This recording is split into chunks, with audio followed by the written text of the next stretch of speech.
Thank you. I'm so happy to be here. This book is, I wouldn't just say important, I would say critical. And I really enjoyed reading it. And so I'm so happy to have the opportunity to speak to you, Dipo, about it and the things that you cover and the extensive themes that you cover and are so important to our understanding of the continent today, but not just the continent, but the diaspora and the Black population worldwide.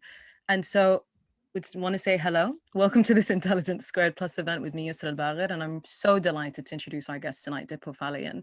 He's a senior editor and writer at Vice, and his work focuses on race, culture, and identity across Europe, the Middle East, and Africa. His writing's also been featured in Days, The Huffington Post, Refinery 29, Huck, and Prospect. His debut book is Africa is Not a Country, Breaking Stereotypes of Modern Africa. So today's event is going to run for 1 hour. For about the first 35 to 40 minutes, I'm going to be in conversation with Dipo. And then in the second part, we're going to be taking your questions. You can start asking them now by clicking on the Q&A button under the video screen and typing in your question. And if you want your name to be mentioned, type it into the box, then press send. So, I mean, this book, I wouldn't just call it a book. It feels like a handbook. It feels like a manual. And I'm actually in the process of ordering it for people, and my bosses included, just so that they kind of understand, I have a foundational awareness of where we are, of where we've been. But it's not written like a manual at all.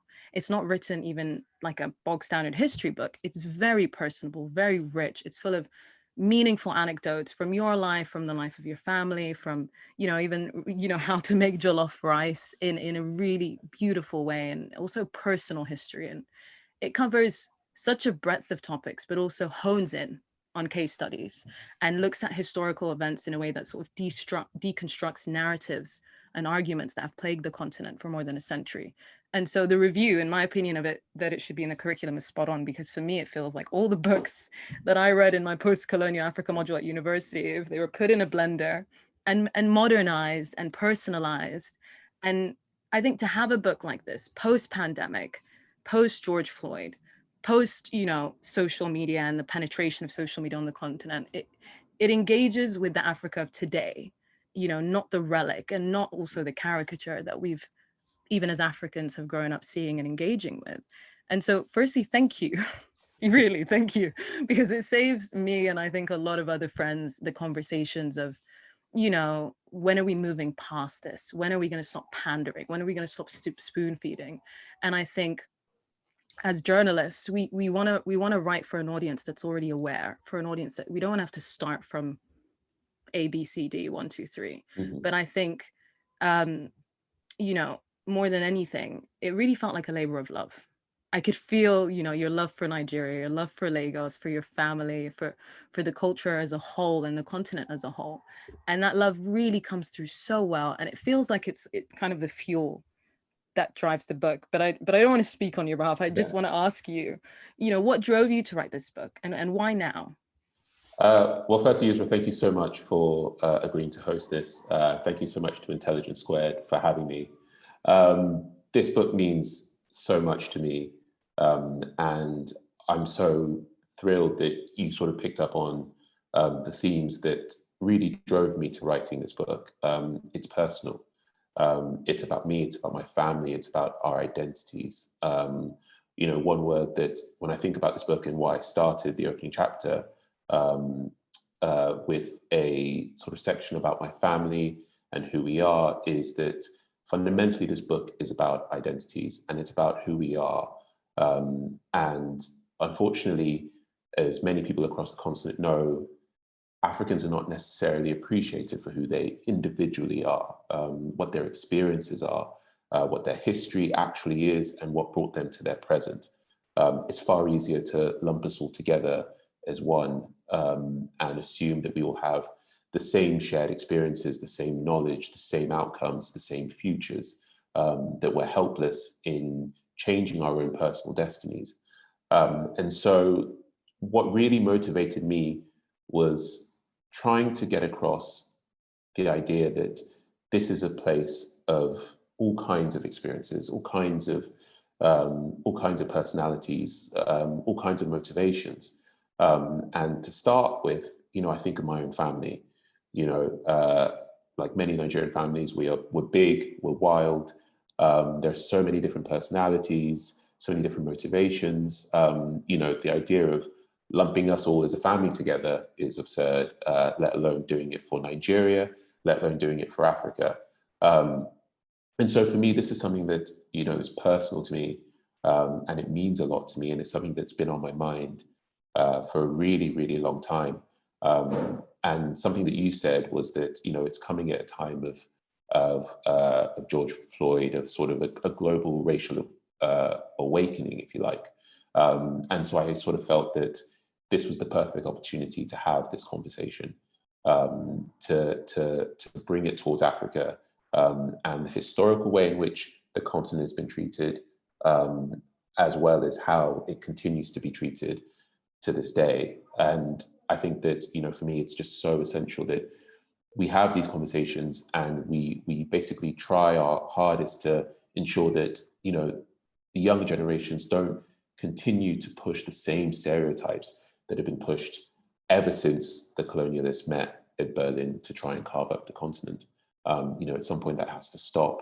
And when it does stop, I think that we can then start to really have serious discussions about the future of the continent, and the future of individual countries, and how that can be progressed, because these countries are incredibly young, and there's huge opportunities for change and development, for all kinds of different avenues for every individual country to go down.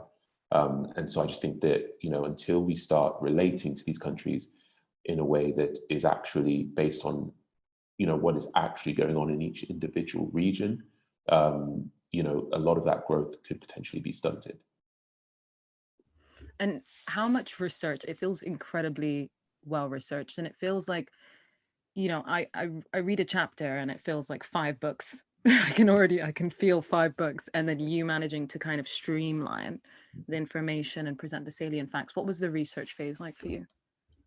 Yeah, I mean, the research phase was extensive. One thing that it's a mixture of sort of things that I've read for years and years, and information I've been taking in and through my day job advice. But specifically, before I started writing any chapter, I'd make sure I did sort of months and months of research and reading, and just better understand sort of for each topic, even things in which I thought I had a pretty strong grasp on, to hear as many different voices as possible, from around the continent. Both history it's personal to people. It's not. I didn't want this to be an academic exercise. You want to mix both, historical information with map reading, with novels as well, because that's such a great way of capturing feeling and tone and moments. So I kind of wanted to bring all that together, to tell a story that's accessible and understanding to people in a way that they can relate to their own experiences. The best ways people have of relating to others who might have grown up in very different circumstances to them, is by trying to connect certain shared histories, certain shared experiences at homes, and a lot of the things that people consider as very specific challenges to Africa are challenges that the Western world has faced and continues to face. But the difference is that they've had hundreds of years to try and sort a lot of it out, whereas a lot of these African countries are battling with very, very short histories. So I ensured that I read widely, but also kind of varied as well, to hopefully create something that feels like, in some places it could feel like a novel, could feel like an academic textbook, but created both knowledge, hopefully, as well as feeling as well. I mean, you made a point of saying shared experiences, and I think that word is so crucial because it's shared, not same. Yeah, It's understanding the continent as obviously a place with interconnected, interwoven histories, but that yeah, each place has its distinct culture and community. And that brings me to the title of the book, because Africa is not a country has been a rallying cry for African writers, commentators for decades. And why did you choose that title? Did it sort of summarize the fight for you, or what was it that made you think, this is it, I've got to just do it, go straight to the point? Yeah, no, I think you absolutely nailed it there. It's been a rallying cry for the continent, for people in probably every single region. You hear it all the time. The way in which people speak about the continent. I get pitched stories every day from writers who will say they'll want to publish something about a current trend in Africa, but when you dig down into the story, they're really talking about maybe two countries, something that might be happening in two countries, but they'll say, this is something that's happening across Africa. And it's like, well, that's not an African thing. It might be a Zambian thing, it might be a Ghanaian thing, it might be, an Egyptian thing, but this, that doesn't mean that it's African. And that's okay. We accept it in every other region of the world. It's something that we should also accept when we talk about African countries, that there may be certain shared experiences, but there are countries that have been through similar things, but they've chosen very different paths, and it's important to understand that, because there could be a third country following behind, who's about to face something similar, and by understanding the different paths that those countries went down, they can potentially choose a better path that makes sense for them and their own people. And so that is something that's, for me, that constant reminder that this is a place of 54 countries, 1.4 billion people, over 2,000 languages, innumerable ethnic groups. It's a complicated place, and it should be respected as such. I mean, you make the point in the book that you would never just say European as a blanket term. And honestly, when you think of lumping together France and Germany or Italy and Spain, it's just like it's unheard of. They're so different.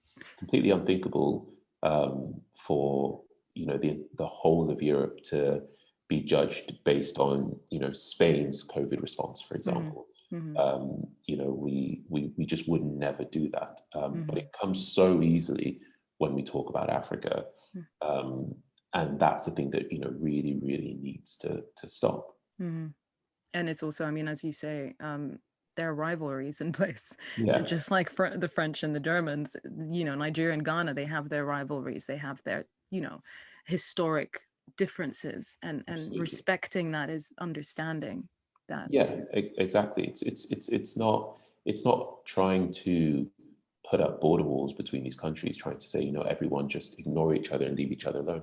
It's respecting the richness of each individual nation.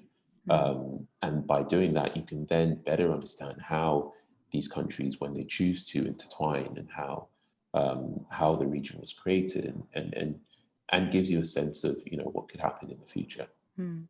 So I want to go through some of the broader issues that you look at in the book, and look at them with you and sort of pick your brain. It's so nice to read a book and then be like, I'm actually going to speak to the author soon, so I'm going to ask him about this. But one of the quotes that really struck me was when you speak about modern Africa, and you write that Africa was designed against its will to be a divided thing, a continent of 54 houses built on sand, poorly anchored to business deals, written using Victorian definitions of civilization. I think that metaphor, it hits home, because it just the fluidity, but almost like the unstable fluidity that African statehood has to deal with in general. And then that metaphor is then supported by the imagery you set out of the infamous Berlin Conference of 1884, and sort of the continent being divvied up and shared amongst colonial powers.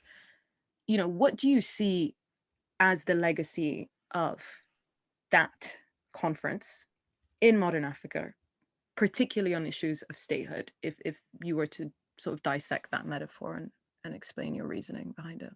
Yeah, so I think it's important to remember that these are artificial countries. They were not created by the Africans on the ground that the European colonialists met. There was no continent-wide agreement.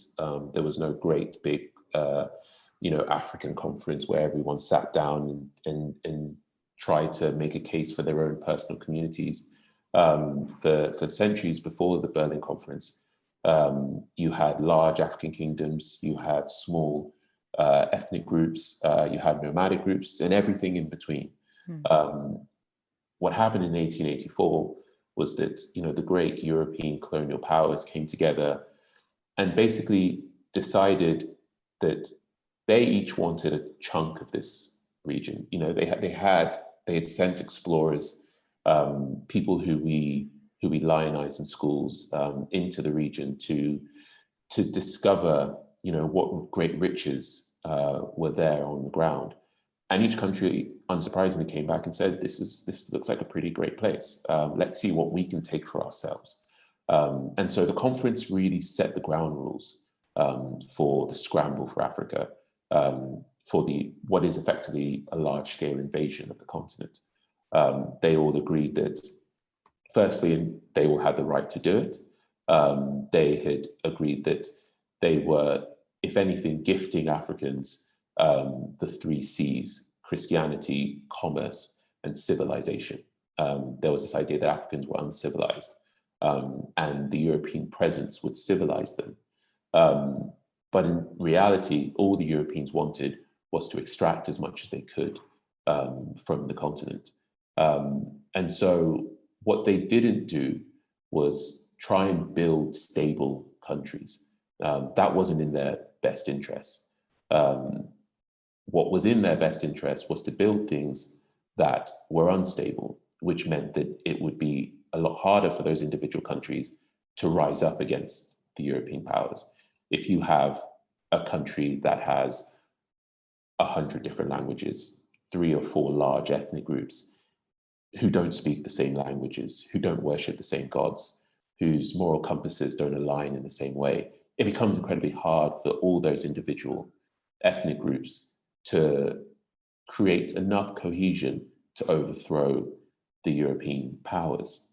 So building these unstable countries was part of the plan, so that for as long as possible, the European powers could take and extract as much as they could. You look at, probably the best example is what happened with the Democratic Republic of Congo, which was the first nation to be created after the conference. King Leopold II of Belgium was an incredibly bored man who did not have any real responsibilities. He needed something to do.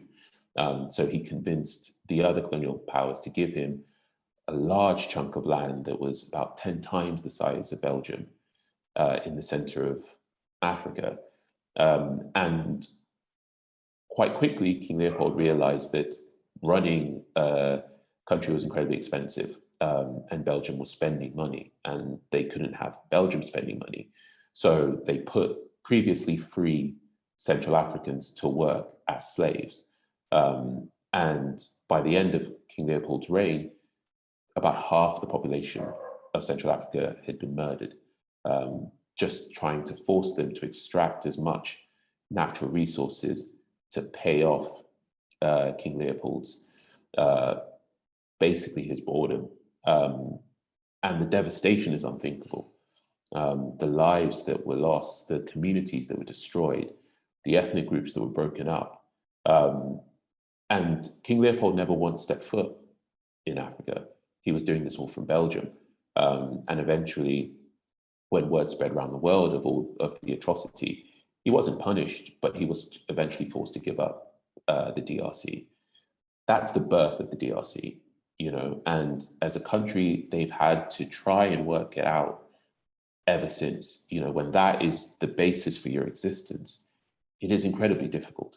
And there are these stories all across the continent. And it's understanding that you get to understand the present state of many countries. Both the successes that they've had in navigating these incredibly difficult challenges, but also the difficulties that they've had in getting these ethnic groups to cooperate even up until now. That paints a far richer picture, a better mosaic of what's actually happening. And when we better understand that, we can work where necessary to help these countries. As a Nigerian myself, if I want to better understand Nigeria, to work to help Nigeria better face the future, rather than forcing certain things constantly onto the continent. And that for me is the key thing. That's the impact that the Berlin Conference had. on Africa as these sort of uncivilized people who could not look after themselves, a lot of that mentality has continued to today. And I think that's why it's incredibly important that we work as hard as possible to create a different narrative. I mean, another shocking example that you lay out is, how colonial powers decided to draw the line between modern day Nigeria and Cameroon using a river that they thought was an estuary and that grows and shrinks. Can you talk me through it? Because I was reading it and I was in shock. And I was also shocked that I'd never been told this or taught this, because it's just so fundamental to modern day West Africa to know this. Yeah, I mean, it's pretty incredible. You had a lot of people drawing borders and boundaries in regions that they never visited. They made just wild assumptions about different areas.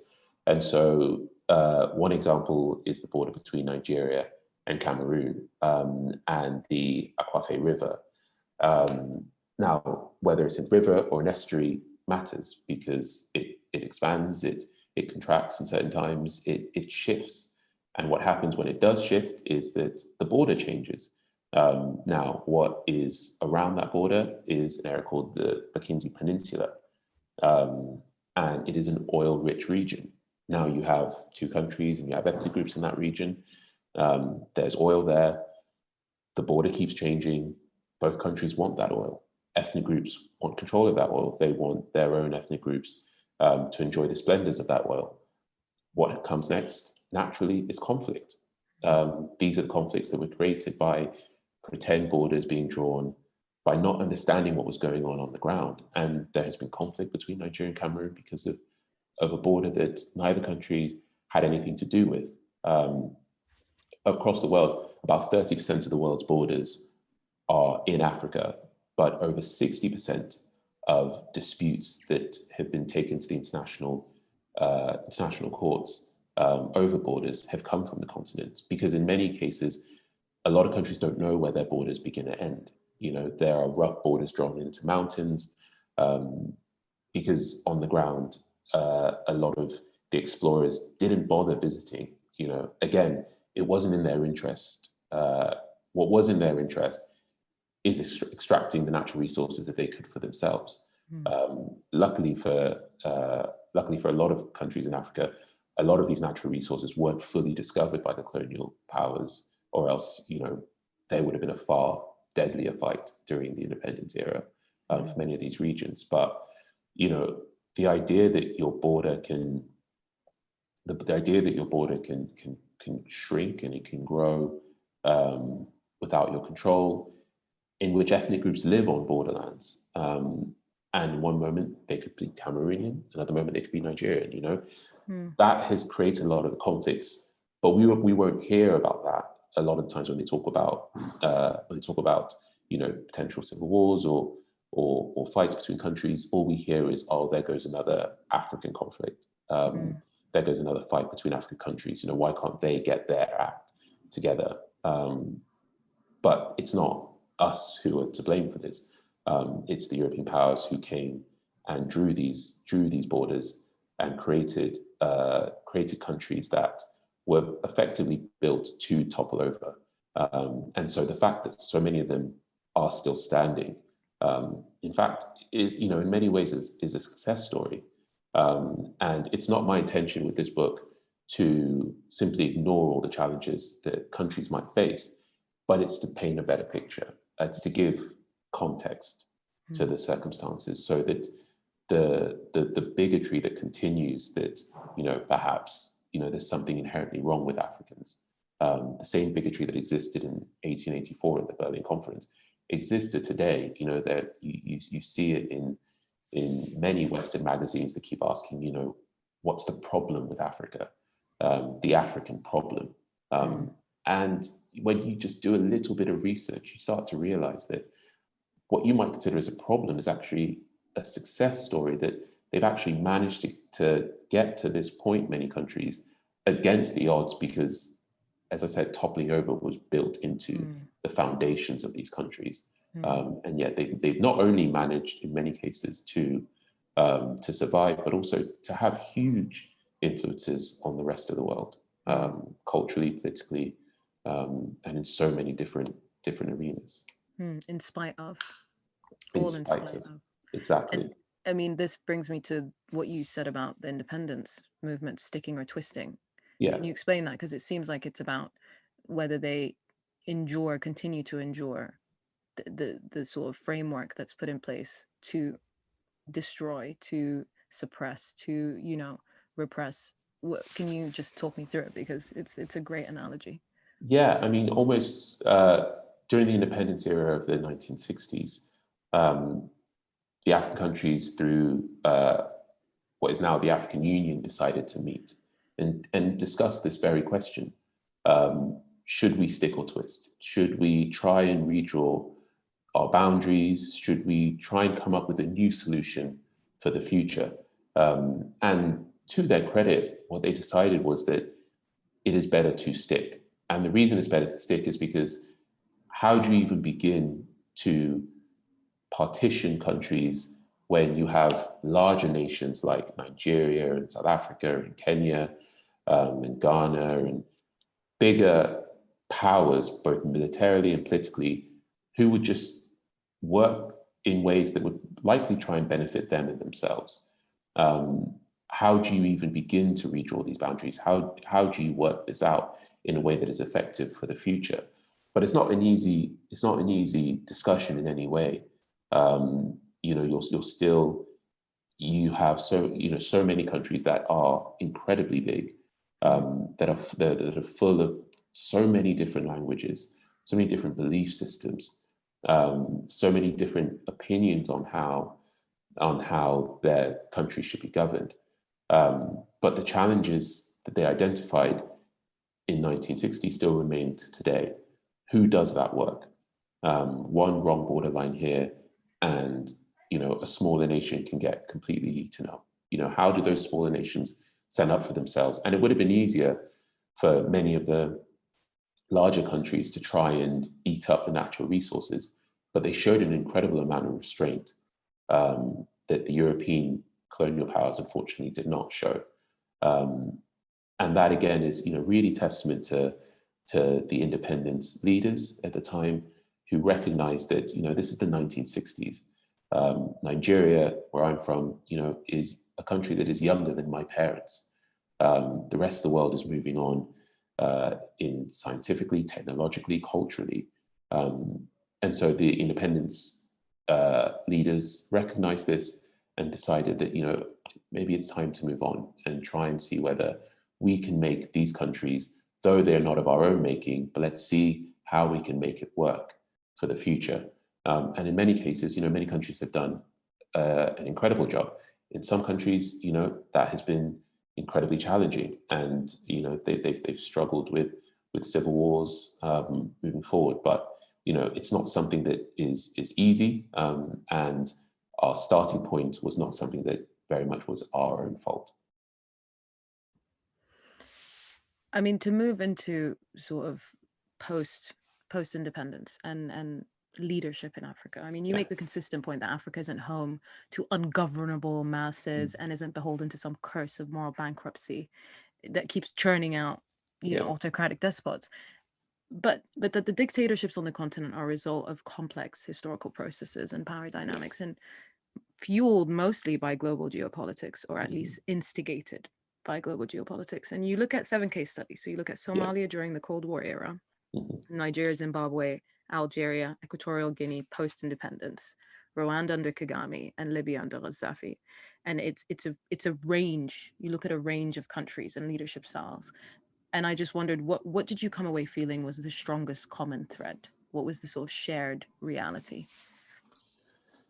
The most common thread was that the impact of independence leaders, many of them were military men who fought incredibly hard for the independence of their nations.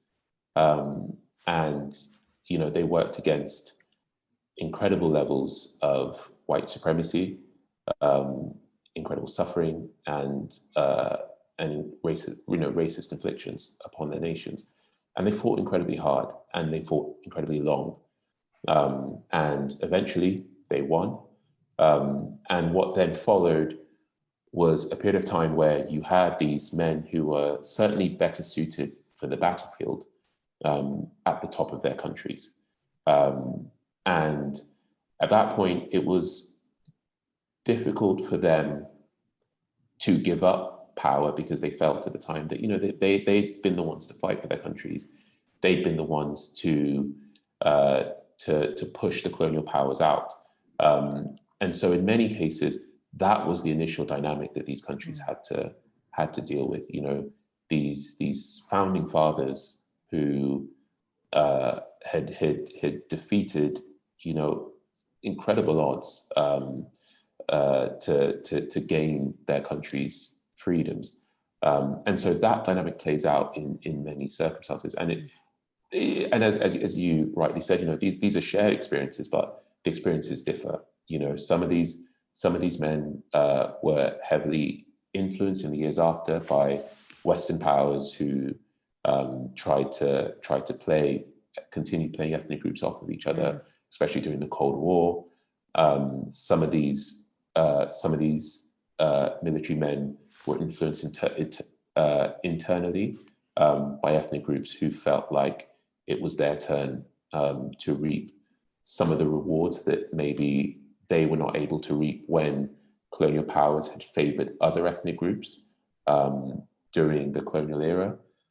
So that was, you know, that's probably the biggest impact that on governance around the continent, but also just the fact that how many different ethnic groups are in each country, and the impact of Britain's divide and rule policy, which deliberately found, you know, the most corrupt men within the country, armed them, people who were very slick to a bribe, gave them power and influence, and in some of those cases were happier to hand over to those sorts of people. And, you know, in many cases, many of those people are still alive today. You know, I use the example that in the book, you know, for Americans, you know, imagine if Alexander Hamilton was still walking around running for office. In many cases, that's what we have in a lot of countries, and that has an impact. You know, it's a thing that lingers in the background.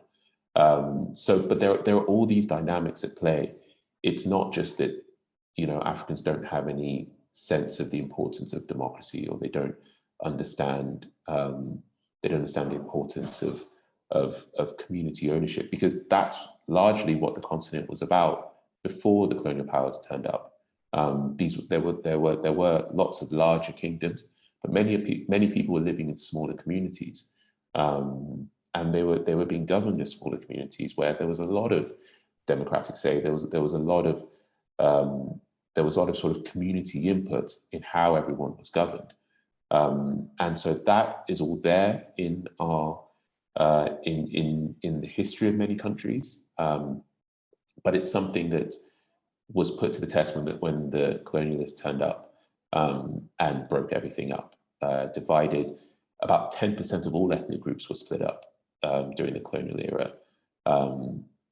That is an incredibly different dynamic to play out, especially in countries that border each other, and, you know, you have people of the same ethnic group living in different countries. That in itself creates a certain instability. And so a lot of those, you know, with time, a lot of those challenges are being overcome in some countries. In other countries, it might take more time, but you're seeing in a lot of countries, as they move further away from the independence era, the influence of a certain group of people is not as strong anymore. And basic understanding between ethnic groups is getting better and better in certain parts. But again, a lot of this isn't necessarily unique to Africa. You know, you see it all around the world. You see in the UK, you know, there you have one school that has produced numbers of British prime ministers. You have in the US, you know, they're still struggling with democracy, and their most recent election, you had a sitting president challenge the results. The way that was reported is very different to the way that would have been reported if that was an African country. And so understanding the dynamics at play between, founding fathers and Western influence is incredibly important to understand governance across the continent. I mean, it says a lot about people and power, it felt, and your approach was quite philosophical and looking at, so for example, Mandela, who served 1 term, and Mugabe, who served, for decades. But when you look at examples of successful leadership on the continent, whether it's Samia Suluhu Hassan in Tanzania or the Botswana Democratic Party, where do you feel like things went right, if you could sort of put your finger on it? And how is that sort of something that you feed into when you talk to your nephews and nieces and they're engaging with that stuff in school in Nigeria? Yeah, I mean, things go right when, in terms of sort of demographically, it's easier in countries where you have less different ethnic groups, in often smaller countries, like Botswana, which is, largely dominated by one ethnic group. Things go right when you have people who are looking towards the future in a way that benefits as many people as possible. You have sometimes it happens, suddenly, as we see in Tanzania.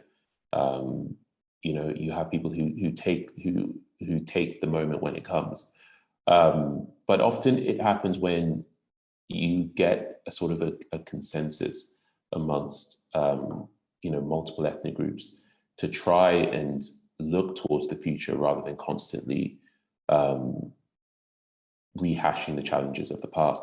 And again, that will come naturally as we move further away from, I think, the independence era and the challenges that faced. As I speak to my nephew and nieces, I tell them that it's all about action rather than promises of the future. You hear a lot of kind of vague promises of hope across the continent, and the average age is in the 30s, and it's like that's not necessarily what matters the most. What matters is when people decide to take action that is the most effective towards their people. And you see it at the moment with someone like Bobby Wine, probably the first serious millennial political candidate to get relatively close or to build a really strong following.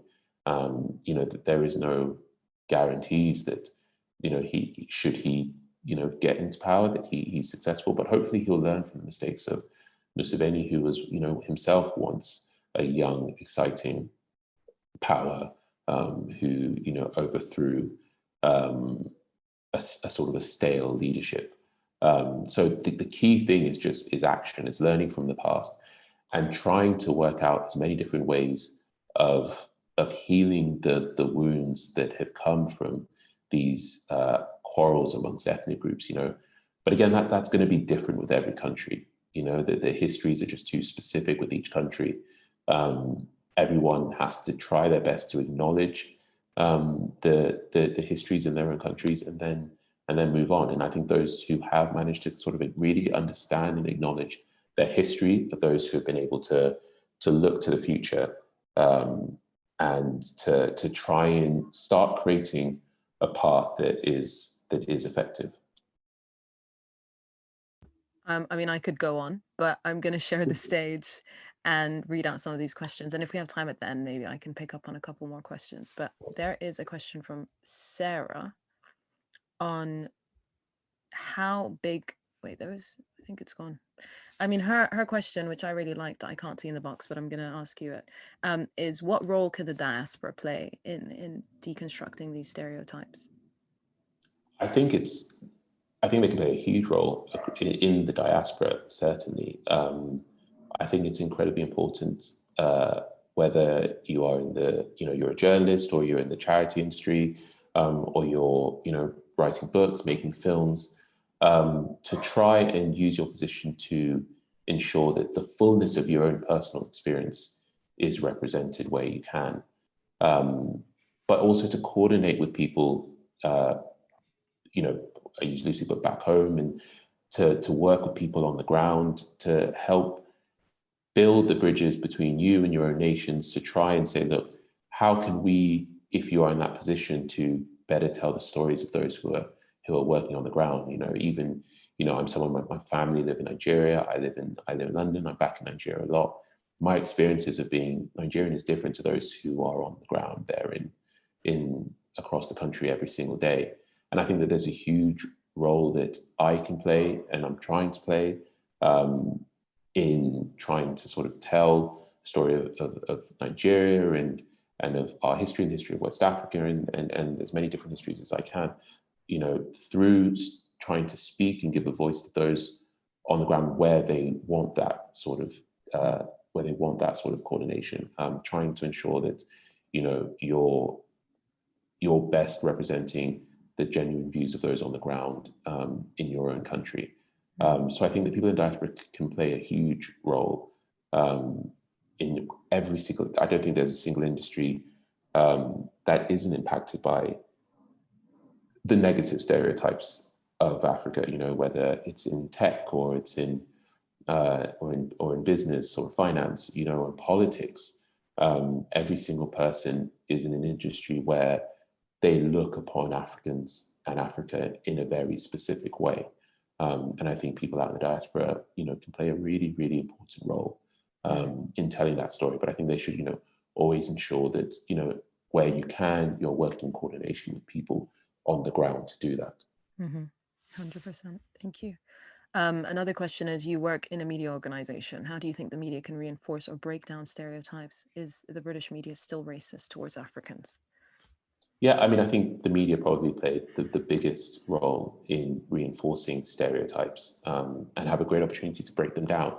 You know, in the book, I talk about popular culture and the charity campaigns that continue to plague the continent. You know, the idea that Africans are helpless and they can't help themselves, and the imagery that we use consistently of you know, starving, destitute Africans who don't have a voice, who can't speak, images that are meant to shock people into donating, rather than giving people the context that they need to understand a crisis, and then from there to try and then help where appropriate. You know, it's in the images that populate books and films and in the words pressed into books that we understand different worlds. And unfortunately for Africa, you know, pretty much as Chimamanda Adichie sort of spoke about so well, there is this constant single story of Africa and Africans that keeps getting told, that keeps being repeated. And I think that, you know, the media does the you know, can or has done, you know, probably the most damage in that regard. And so I think it's incredibly incumbent on journalists and authors and poets and photographers to ensure that there is far more variation in the stories we tell and how we tell these stories, but always to ensure that we bring context to the table. We explain the full crisis, and we give people that time and space to tell their own stories where possible. And I think that if, you know, hopefully through this book, if it reaches as many people as possible in the media, we can start rethinking, you know, what is necessary. You know, if there are unfolding crises and there are many different ways of telling the story, you know, it's important to show the human impact of a crisis. You know, you have to ask yourself, is this necessary? You know, who does this image serve? Does it serve me? You know, does it serve the notion that, you know, oh, what we need here is a quick fix, or does it serve the long term? You know, and I think that that's something that's incredibly important to remember. Yeah, and dignity, right? And Absolutely. people being able to keep their dignity even in times of strife and suffering. Yeah, you know, it's so important that we see people as people. You know, one thing that we've heard time and time again recently during the Ukraine-Russia crisis is there've been a number of people who've come out to try and explain somehow that, oh, this particular migrant crisis is different from the crises that we see in, you know, in Africa and the Middle East, implying that, you know, Africans and people in the Middle East are used to suffering, you know, and nobody in the world is used to suffering. And that's the consequences of treating people without dignity, treating them like they're not really humans, that they're just, you know, people who are born to suffer. You know, they're just stock images. You know, you lose the humanity, and rightly so. You know, the humanity that we're rightly showing to Ukrainians who are fleeing a crisis right now. You know, we need to remember that humanity when, you know, similar incidents happen around the world. You know, it's important that we see these people for who they are, and by showcasing and putting dignity at the front of everything we do, that helps people to connect to other people as human beings. Yeah. And on that, I mean, let's go straight to a question from Tessa on speaking about dehumanization. She asks if you can speak a bit more about the George Floyd murder and the EndSARS movement in Nigeria, and how are young people and movements like this impacting African countries? The EndSARS movement, I'll start with, you know, was an incredible moment for Nigeria. It was, what was incredibly important about that movement for me is that they had learned a lot of the lessons of the past. They had decided to decentralize power within the movement. There was no one leader. You know, people brought to the table what they could. It wasn't about, you know, one figure saying that they're going to save the country from the government. You know, it was about saying, you know, okay, look, what can you offer? Okay, you bring that. You know, what can you offer? Okay, you bring that. Let's put the lives and humanity of those who were suffering. Let's make sure that they're the ones who are at the forefront, not individual, not you know, people trying to fight for power. And I think that that was such an incredible moment. And I think, you know, that was something similar that we saw during the George Floyd protests. You know, this decentralizing of power, this willingness for people to find, or for young people to believe that they had a specific voice and they had specific skills that could be brought to the movement in their own individual industries. And that was really, really key. You know, and that's where, you know, we saw so many different industries trying to respond to the protests. And so I think that looking forward, I think that that's something that's going to be really key.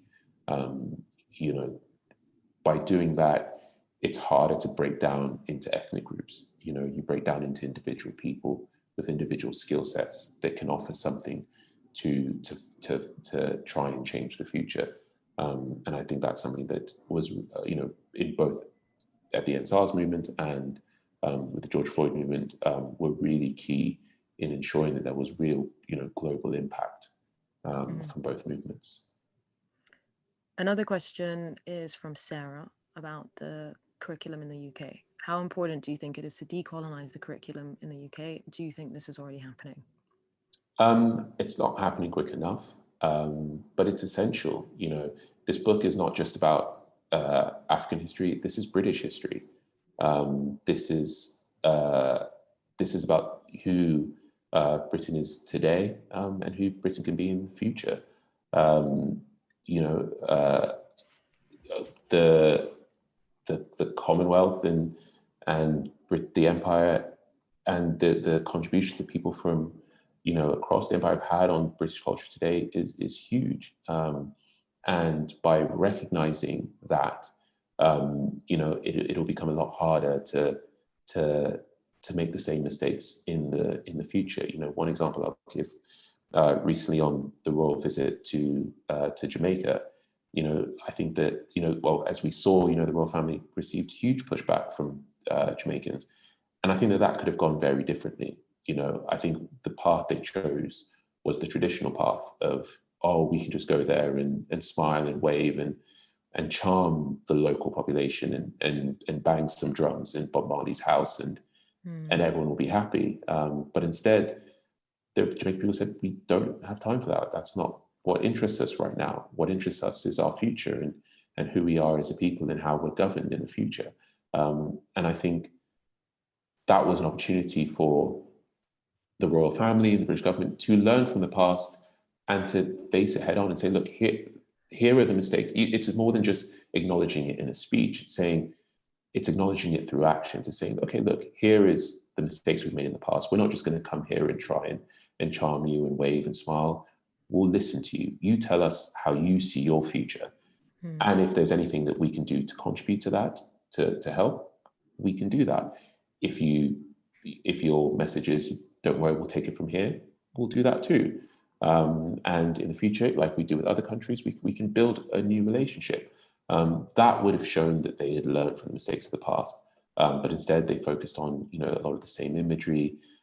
Sometimes literally, they literally went out of their way to replicate, I believe, a 1970s image of the Queen and Prince Philip standing in the back of a Range Rover, an open top Range Rover. Stuff like that shows that we still don't understand the impact that colonization had. And I think it's so important that by recognizing, when we do recognize that, then that will change with action. And I think that's why it's so important that this is taught in schools, so the next generation genuinely understand what empire was all about. There's I'm going to take one more question from the audience and then just ask you sort of a more look ahead, forward reaching question. So Redzi Bernard asks, are there people who are doing a great job of changing perceptions, authors, playwrights, filmmakers, artists, etc.? Is there anyone you would recommend? Yeah, I mean, I think we have such an incredibly rich cultural influence, and I would my first my first thought goes to sort of the Afrobeat artists. Personally, they are doing such an incredible job in bringing cultures to the world, representing their cultures in their own accents, in telling the stories of their presence to the rest of the world, and doing it in a way that doesn't try to cater towards the rest of the world, but doing it in a way that makes sense to them and their people, and trusting that others will understand, because a lot of these feelings and emotions are universal. You look at sort of you go through writers like Chimamanda Adichie, and you look at kind of Nollywood and the impact that's had. There are lots of incredible journalists, lots of great literary magazines on the continent, like The Republic, and others who are really pushing the boundaries. I get so excited when I see this in so many different avenues, whether it's food and music and art and fashion. I think that there's so much going on there. Lots of really great youth-led activism movements, especially across Central Africa. That I think there are really lots of really great opportunities to experience a lot of people telling their own stories in their own languages, in their own accents. And I mean, what is the main message you would want readers to take away from the book, and what do you hope for the future of awareness around the continent, sort of the baseline of awareness that you would hope people can have moving forward? My main message is that Africa is a place that can be anything and everything. It is a place where there are people doing incredibly wonderful things every day, and there are people who are doing incredibly terrible things every day, and everything that exists in between. It is me, it's my family, it is our culture, it is our community, and there are so many similar examples of that throughout the region. And what I want people to understand is that, Africa is a place that, like anywhere else, can be anything. It's not limited to a single story. It's a multitude of stories. It's a multitude of experience. It's a multitude of identities. And I hope that by understanding the context behind our history and our presence, and the parts of our history and our presence that are shared, that you'll better get to appreciate those individual identities and how special and wonderful they can be, and how they can contribute to the future. And looking to the future, I really believe that this is a really great opportunity for individual countries to, if respected, to really make an incredible mark across the world culturally, and in really special ways. And so I really just hope that when people read this book, they feel a certain connection with countries that they may never have visited, cultures they may never have visited, experiences, challenges, joys, food, they start to realize that a lot of the traditions that they enjoy today came from African countries, and they start to appreciate that and understand that. And, you know, as we discussed earlier, understanding that helps build a connection, helps build an appreciation for the humanity of other people. And we stop seeing Africa as a vast swaths of arid red soil where nothing but misery grows, and a place that's only good for either handouts or safari, but a place of richness, of experience, of people, and of a future that can be anything. And I, you know, really hope that really is the main takeaway of the book. And one last question for sort of the young writers listening to this. Yeah. How did you feel when you sort of put that last full stop on the last page and you were like, I'm done? What was going through your head? What were you feeling? It was, I mean, I did it, and I sort of just got up and just like, I literally just went to go lie down for like 10 just minutes. rest. It was, I just had a little lie down, a little prayer, and it was just an incredible moment of relief and joy. You know, I say to writers, you know, it's also a very lonely experience writing, and writing is hard. And, you know, often, you know, writing is depicted as something that's just, you see it in films where, you know, someone will just sit in their computer and just, you know, crack it out. But there are ups, there are downs, there are, you know, it's communicating. It can also be joyful, but you know, but it's hard. And so once you kind of accept that and appreciate that, you're not on your own. I would say to any young writer, you know, if you're finding it difficult, there's no writer that isn't finding it difficult. But as long as you're motivated to carry on and inspired by your topic, then you can't go wrong. And I was certainly motivated and inspired to write this book. Amazing. Congratulations. I'm so happy you get to now enjoy the fruits of your labor and kind of, you know, take it on tour, but just amazing. I really recommend everyone read this, buy it for a friend, you know, take it on holiday. It's an incredible book. And honestly, thank you for writing it. Thank you to the audience for joining us. Thank you to whoever's listening to this on the podcast. It was so nice to chat with you, Dipo. I learned so much from reading the book and just hearing you expand and elaborate and really drive the point home that, you know, our experiences are shared. They are not the same. And we will continue to learn when we understand each other for our individual histories and our individual experiences, and respecting that is a part of life, you know, and a part of the beauty of it all. Connor, back to you. Thank you guys. Thank you all so much.